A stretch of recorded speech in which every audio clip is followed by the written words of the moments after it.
Features of principles of management. तो principles of management हमने अभी फ़िलहाल पढ़े तो नहीं है, ठीक है, अभी आने वाले लेक्चर्स में हम इनको स्टडी करेंगे, बट फिर भी मैं आपको एक ग्लिम्स दे देता हूँ ये होते क्या हैं। प्रिंसिपल्स ऑफ मैनेजमेंट, मैनेजमेंट को अप्लाई करने की कुछ गाइडलाइंस हैं जो एक मैनेजर यूज़ कर सकता है अपने करियर में एक अच्छा मैनेजर बनने के लिए। तो इनके क्या फीचर्स हैं, किन चीज़ों से प्रिंसिपल्स ऑफ मैनेजमेंट हाईलाइट होते हैं। तो इसमें पहली चीज़ आती है guys universal applicability. Principles of management जो है ये हर जगह एप्लीकेबल है। अब आने वाले लेक्चर्स में मैं जो आपको प्रिंसिपल्स पढ़ाने वाला हूँ, पूरे वर्ल्ड में वो सेम प्रिंसिपल्स ही स्टूडेंट्स को पढ़ाए जाते हैं मैनेजमेंट में। दैट डजेंट मीन कि मैंने इन्वेंट करे हैं। What I am trying to say is that कि प्रिंसिपल्स मैनेजमेंट की जो थ्योरी है वो कॉमन है, बट मैनेजर्स उसमें से कौन सी चीज़ें खुद अडेप्ट करके उनको अप्लाई करते हैं वो डिपेंड करता है मैनेजर टू मैनेजर। तो जो मैनेजमेंट के प्रिंसिपल्स हैं वो सारी टाइप्स की ऑर्गेनाइजेशंस में अप्लाई हो जाते हैं, चाहे बिजनेस ऑर्गेनाइजेशन हो चाहे नॉन बिजनेस हो। आपके घर में भी आप अप्लाई कर सकते हो मैनेजमेंट के प्रिंसिपल्स। हम अभी डिस्कस करेंगे तो आप खुद देखोगे कि हाँ सर अप्लाई तो कर सकते हैं। कोई छोटी ऑर्गेनाइजेशन हो, कोई लार्ज ऑर्गेनाइजेशन हो, पब्लिक सेक्टर यानी कि कोई गवर्नमेंट की ऑर्गेनाइजेशन हो या कोई प्राइवेट ऑर्गेनाइजेशन हो, कोई फैक्ट्री हो यानी कि मैन्युफैक्चरिंग फर्म हो या फिर कोई सर्विस सेक्टर हो, कहीं पर भी मैनेजमेंट के प्रिंसिपल्स अप्लाई करे जा सकते हैं। बट कौन से प्रिंसिपल्स अप्लाई करे जा सकते हैं और किस लेवल तक अप्लाई करे जा सकते हैं वो वेरी करता है ऑर्गेनाइजेशन टू ऑर्गेनाइजेशन, है ना। जैसे कि अच्छी प्रोडक्टिविटी के लिए काम को स्मॉल टास्क में डिवाइड कर देना चाहिए, इसको बोला जाता है डिवीजन ऑफ वर्क। ये प्रिंसिपल है डिवीजन ऑफ वर्क। आप एक पर्सन से अगर 5 काम करवाओगे तो उससे अच्छा ये रहेगा कि आप 2 पर्सन रख लो, एक एक्सपर्ट पर्सन से 3 काम करवा लो और दूसरे पर्सन से 2 काम करवा लो। तो this is how work should be divided, because if you will burden a single person with so much work then he won't be performing well in any of them. अगर आप एक पर्सन को सब कुछ करने के लिए दे दोगे तो वो he will and up doing nothing.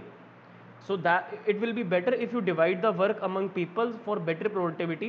So that is one of the principle given by Henry Fayol, that is called as a division of work. Now जैसा मैंने आपको explain करा, now I believe that you have understood the importance of division of work. What does it mean? It means काम को divide करा जाना चाहिए, एक person को burden up नहीं करा जाना चाहिए with the work. Then general guidelines, ये general ways है। ये जो डिवीजन ऑफ वर्क का काम है ये एक जनरल गाइडलाइन है, ज़रूरी नहीं है कि आपको ये अप्लाई करना है। अगर आपको लगता है कि हाँ ऐसा करा जा सकता है देन यू कैन अप्लाई। अगर कंपनी का बजट ही नहीं है कि वो 2 लोगों को हायर कर पाए तो थोड़ा काम मिनिमाइज करके वो एक ही पर्सन से काम करवाना चाहेंगे, है ना। तो देखो मैनेजमेंट के जो प्रिंसिपल्स हैं ये आपको कोई स्ट्रेट जैकेट यानी कि कोई रेडीमेड सोल्यूशन नहीं देते हैं किसी प्रॉब्लम का, क्योंकि रियल बिजनेस सिचुएशन यार बड़ी कॉम्प्लेक्स होती हैं, बहुत इन्वायरमेंट डायनामिक है, बाहर चेंजेस हो रहे हैं नॉन स्टॉप। इन्वायरमेंट में चेंजेस आते रहते हैं बहुत फैक्टर्स की वजह से। लॉ चेंज हो जाता है, टैक्सेशन का सिस्टम चेंज हो जाता है, लोगों के टेस्ट में चेंज आ जाता है, लोगों की प्रेफरेंसेस में चेंज आ जाता है ना। तो इन सब चीज़ों की वजह से आप अंडरस्टैंड करो कि मैनेजर के लिए बहुत मुश्किल हो जाता है कि कोई ऐसा डिसीजन लेना जो सबके लिए कॉमन हो। तो ऐसा नहीं हो सकता ना, तो इसलिए जैसा इन्वायरमेंट चेंज होती है वैसा एक डिसीजन लेना पड़ता है। बट इसका मतलब ये नहीं है कि हम प्रिंसिपल्स को इग्नोर करें और हम अंडर एस्टिमेट करें कि अब तो हमें पढ़ने की ज़रूरत ही नहीं है। ऐसा नहीं है, क्योंकि एक छोटी छोटी गाइडलाइन भी आपको बड़ी प्रॉब्लम सॉल्व करने में हेल्प कर सकती हैं, राइट। तो अगर 2 डिपार्टमेंट्स में कॉन्फ्लिक्ट हो रहा है तो एक मैनेजर को एम्फेसिस करना चाहिए कंपनी के गोल पे, ना कि इंडिविजुअल के या डिपार्टमेंटल गोल्स पे। अगर मार्केटिंग डिपार्टमेंट बोल रहा है कि डिस्काउंट दो हमारे प्रोडक्ट्स पे, फाइनेंस डिपार्टमेंट बोल रहा है कि डिस्काउंट नहीं देंगे, लॉसेज होंगे इससे, तो एक कंक्लूजन पे आना चाहिए कि डिस्काउंट हम देंगे, एक स्पेसिफिक पीरियड के लिए देंगे।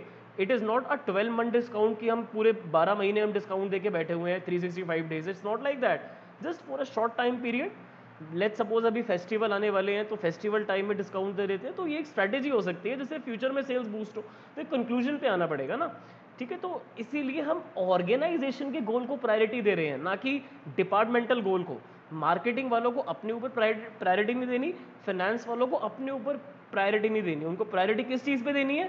कंपनी के गोल पे, कि सेल्स बढ़ानी है। सेल्स को बढ़ाने के लिए दोनों को कहीं ना कहीं कॉम्प्रोमाइज़ करना पड़ेगा, दोनों को कहीं ना कहीं कॉम्प्रोमाइज़ करना पड़ेगा। और इसका एक प्रिंसिपल है, इसको बोला जाता है subordination of individual interest to general interest. मतलब जनरल इंटरेस्ट को देखो, और अपने इंडिविजुअल इंटरेस्ट को सबऑर्डिनेट पे रखो, मतलब नीचे रखो। और सबऑर्डिनेट, मैं रिपीट कर रहा हूँ, सबऑर्डिनेशन, सबऑर्डिनेशन मतलब नीचे रखना है, नीचे, सबऑर्डिनेट नीचे आते हैं, सुपीरियर ऊपर आते हैं। तो subordination of individual interest, individual interest नीचे रखना है, टू जनरल इंटरेस्ट, तो जनरल इंटरेस्ट ऊपर, इंडिविजुअल इंटरेस्ट नीचे।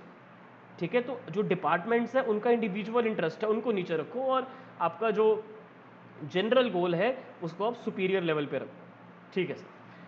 Formed by practice and experimentation. अब जो प्रिंसिपल मैंने भी आपको एक दो बताए, एक डिवीजन ऑफ वर्क मैंने आपको बताया, एक मैंने आपको पिछले वाले लेक्चर में यूनिटी ऑफ कमांड बताया था, और अभी जस्ट मैंने आपको subordination of individual interest to general interest भी बताया, है ना।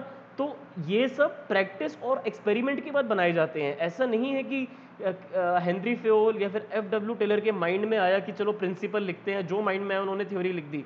दे did actual experiments of these, and how did they do experiments, it's a very long story. दोनों के जो एप्लीकेशंस थे मैनेजमेंट के वो डिफरेंट थे।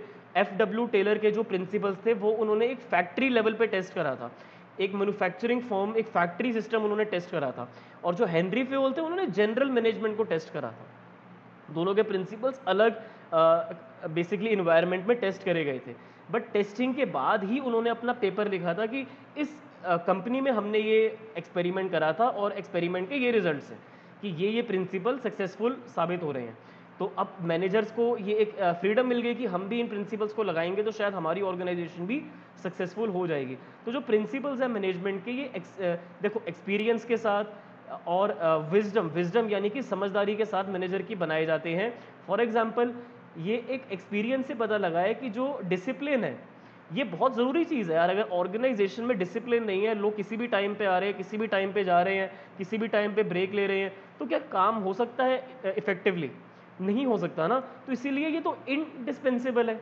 इनडिस्पेंसेबल बोल लो या फिर एसेंस बोल लो, कि डिसिप्लिन एक एसेंस है ऑर्गेनाइजेशन के ऑब्जेक्टिव्स को अचीव करवाने के लिए। एग्जैक्टली सेम चीज़, कि किसी भी चीज़ को, किसी भी पर्पस को अगर आपको अकॉम्प्लिश करना है तो आपको डिसिप्लिन में रहना पड़ेगा, आपको कंसिस्टेंट रहना पड़ेगा।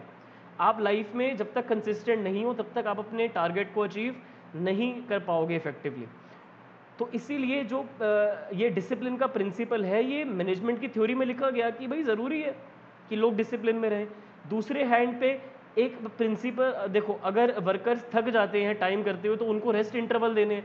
इसको फटीग स्टडी बोला जाता है, fatigue study. Fatigue mean be getting tired. अब एक वर्कर कितने आवर्स नॉन स्टॉप काम कर लेगा मशीन पे? 3 hours, 4 hours, then he needs a rest interval, right? And for 8 hours of working, is it sufficient to give only a break of 15 minutes, or is it sufficient to give a break of 1 hour in between? तो you can give breaks of half an hour each. तो frequency 2 बार कर दो ना, instead of making a one interval of 1 hour, make 2 intervals of half an hour each, then it will be more productive according to me.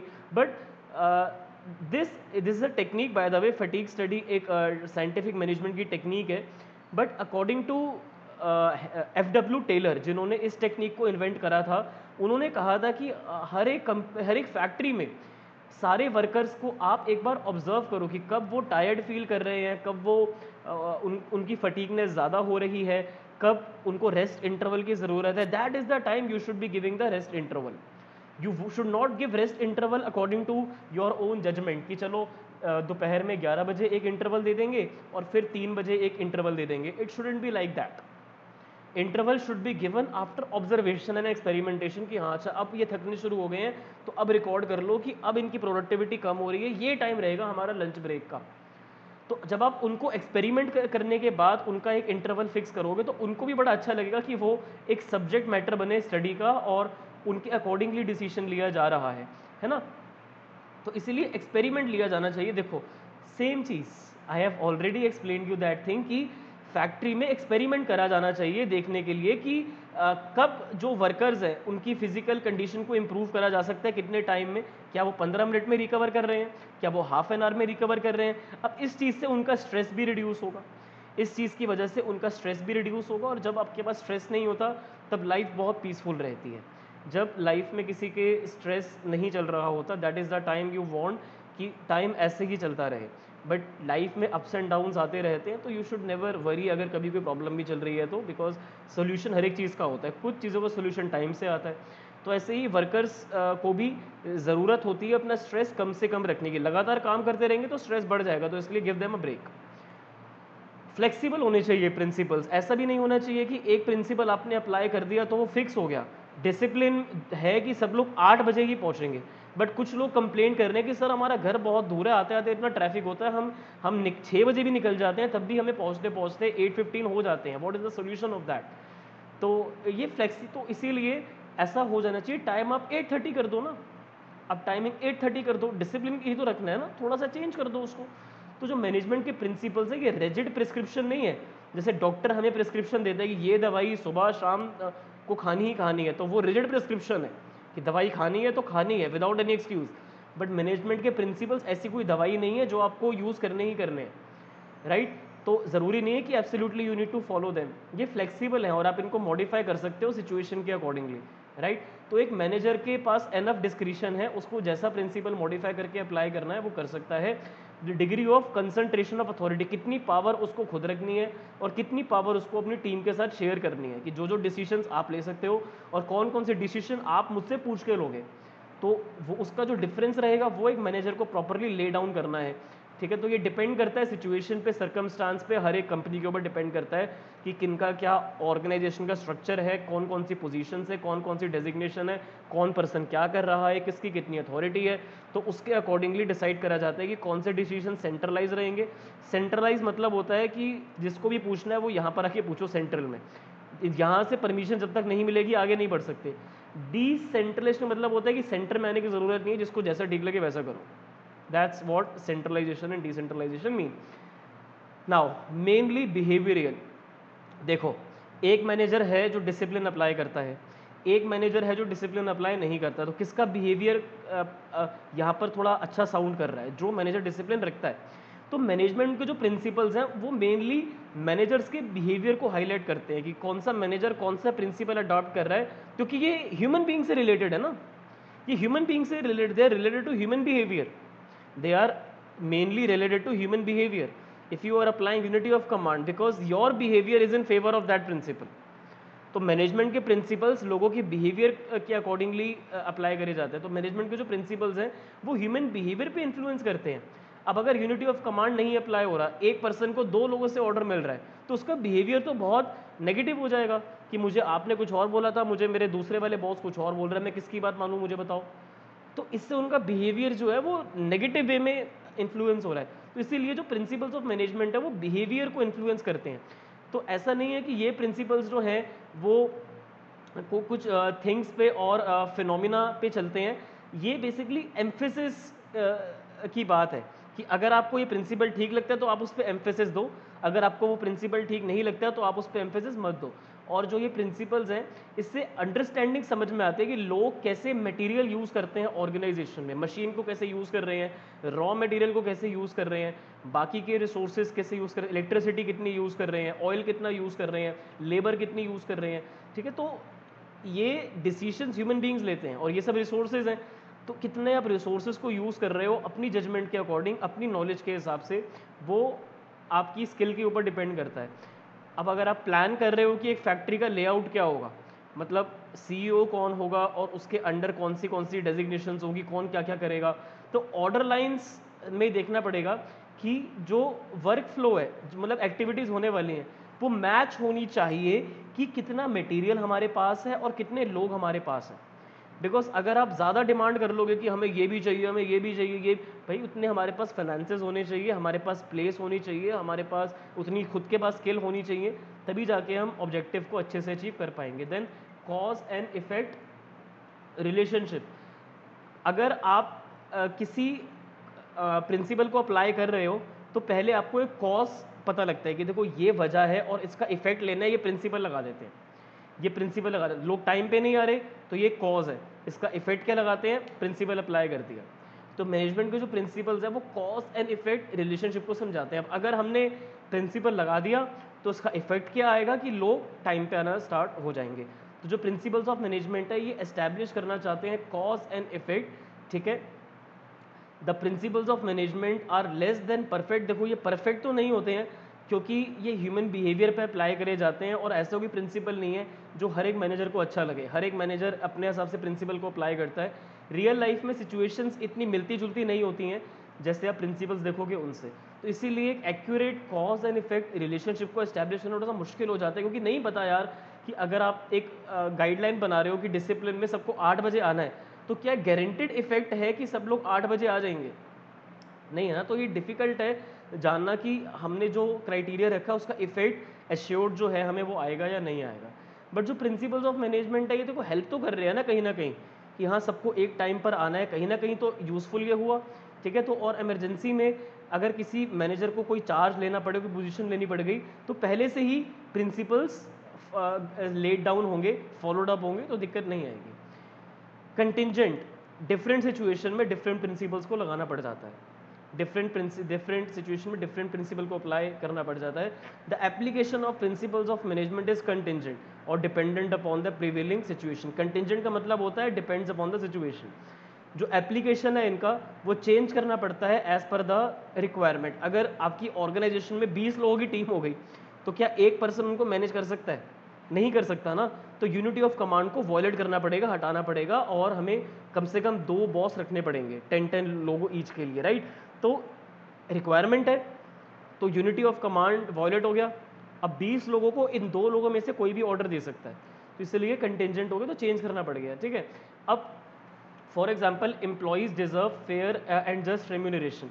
अब हर एक employ चाहता है कि उसको उसके काम के पूरे पैसे मिले, बट जो फेयर होता है वो मल्टीपल फैक्टर्स पे डिपेंड करता है कि वो कितने आवर्स काम कर रहे हैं, कितनी उनकी स्किल्स हैं, उस चीज़ पे डिपेंड करता है ना।